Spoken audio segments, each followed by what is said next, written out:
pagpaumanhin niyo po ninyo, akin pong tinututulan ang naging pasya na ma-contempt si Pastor Kibuloy. With all due respect, ma'am. Hello mga kabibig! Welcome back sa ating bagong YouTube channel. Ito ang pinakamaingay ng YouTuber sa balat ng YouTube. Ako si Kabibig, maglebak-lebak na tao with evidence na ako. Sagupa ang Robin Padilla at Senator Risa Hontiveros. Naku mga kabibig.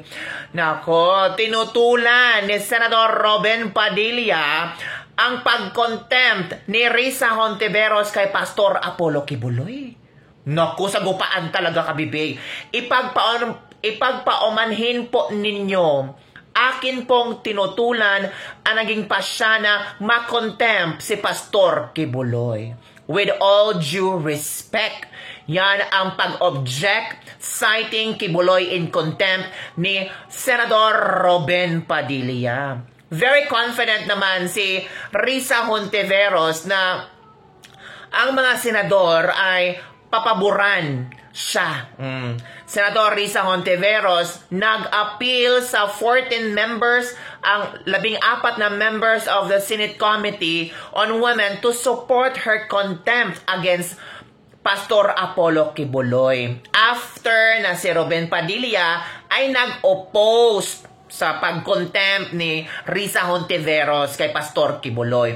Binibigyan ng 7 araw si Robin Padilla to produce 8 panel members' signature to overrule the ruling. Hala, kaya yan ni Idol Robin Padilla itong maghanap ng 8 panel members na pipirma para ma-overrule ang ruling at hindi na ma-contempt si Pastor Apollo Kibuloy. Sabi ng ilang netizen, good move yan, Senator Risa Hontiveros. Nagpapakita lang talaga na walang utak yang si Senator Robin Padilla. Kasalanan yan sa mga taong nagboto sa kanya. Grabe naman sila maka-bash kay Senator Robin Padilla. Diba? Maliwanag niya kung kanino dapat sila kumampi yung 14 members. Kailangan nilang kumampi kay Risa Hontiveros para maaresto at makontempt itong si Pastor Apollo Kibuloy at para makita na kung saan siya. Alam nyo, ito na yung interview ni Risa Hontiveros. Panoorin natin ha. There is an objection to my ruling, to the chair's ruling holding Apollo Kibuloy in contempt. So I recognize Senator Robin Hood. Sen. Robin. Maraming salamat po, ginang tagapangulo. A'udhu billahi minasyaitanir rajim. Bismillahirrahmanirrahim. Alhamdulillah rabbil alamin. Bismillahirrahmanirrahim. Wassalatu wassalamu ala rasulillah. Assalamualaikum warahmatullahi wabarakatuh. Isang magandang umaga po sa inyong lahat. Lalong-lalo na po sa ating ginang na tagapangulo. Ipagpaumanhin niyo po ninyo, akin pong tinututulan ang naging pasya na ma-contempt si Pastor Kibuloy. With all due respect, ma'am. Well noted po ng chair ang objection ni Sen. Robin sa ruling ng chair holding Pastor Kibuloy in contempt. Meron naman po tayong gabay mula sa ating rules. Section 18, ito po yung rules of procedure governing inquiries in aid of legislation. So yung section 18 po tungkol sa contempt, nakalagay po doon, a majority of all the members of the committee may, however, reverse or modify the aforesaid order of contempt within 7 days. So, well noted. Shukran, Sen. Robin. Maraming salamat po, ginang tagapangulo. At gusto ko lamang pong malaman ng mga panauhin natin at ng mga sumusubaybay po sa mga ganap na ito.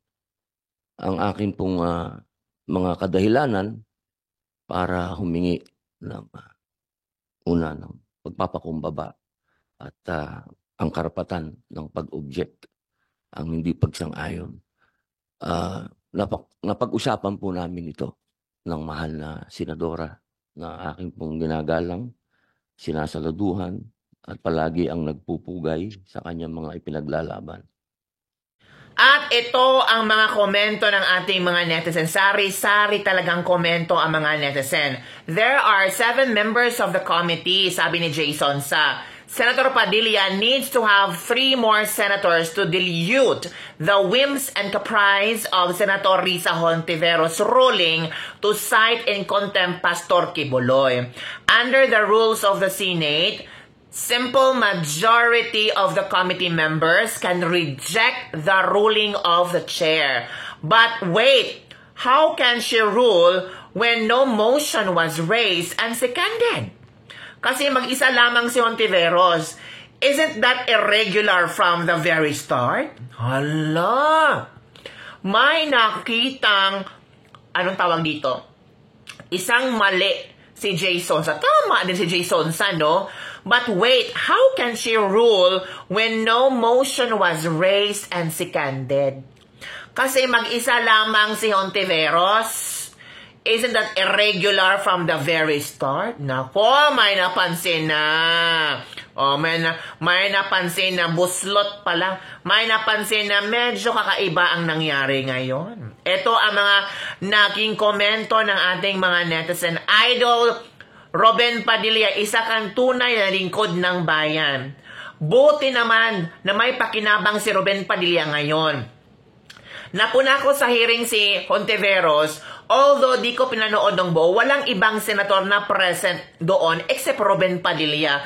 Meron pa bang iba? Nako. Tama lang ang ginawa ni Senator Robin Hood Padilla. Let the proper court do their job. Anyway, nag-file na rin si DOJ Crispin Remulla ng kaso laban kay Pastor Gibbs. Maliban sa bantag case, isa din pala itong Senado na naniniwala sa mga testigo na nakamaskara sa kasakali. Nakabango na ngayon ang Secretary of Justice. Pinag-aralan na daw yung papaano mapakulong si Quiboloy. Pero yung kaso ng anak niya sa drug, closed na case only in the Philippines. Yan ang justice system sa ating bansa. Dapat may impluwensya ka. Ito pa ha, double standard ka, Robin Padilla. Pag ibang tao, kailangan humarap sa investigasyon nyo. Pero pag si Pastor Apollo Quiboloy, exempted. Sino ba bumoto sa'yo? Na bodol ako sa'yo. Bodol ka, Robin Padilla. Yan ang sinasabi sa mga galit ba ni Robin Padilla? Siyempre, rescue yan ni Padilla yan. Kaibigan niya si Quiboloy. So, kailangan talagang protektahan nila si Quiboloy. Pero sa hearing, pwede talagang magbigay ng karapatang aksyon ang committee. Iayaw sumipot. Paano na yan ni Quiboloy? Yan ako. Okay. Parang sinasadya ni Risa na gamitin ang power niya para ma-justify ang PI ni Tambi sa ganyan nga namang parang mas okay na ma-dissolve ang Senado. Kasi lakas ng power trip. Hindi naman sila korte at walang nakakaisip na ganyan sa 24 na senador. Kawawang Pilipinas. Yun ang mga komento ng ating mga netizen tungkol sa di umano pag-contempt sana ni Senator Risa Hontiveros kay Pastor Quiboloy. At ngayon, naghahanap na ng ilang members na mag-sign para ma-overrule yung pag-contempt ni Pastor Quiboloy. So ano ang iyong komento tungkol dito, mga kabibig? Tama lang ba ang ginawa ni Senator Robin Padilla na tumutol sa pag-contempt ni Pastor Apollo Quiboloy? Tama lang din ba ang ginawa ni Senator Risa Hontiveros na i-contempt si Pastor Apollo Quiboloy sa Senado kasi hindi siya sumipot? Comment down below. I want to know your comments. Don't forget to like, subscribe, and share this video. Bye everyone! See you next time!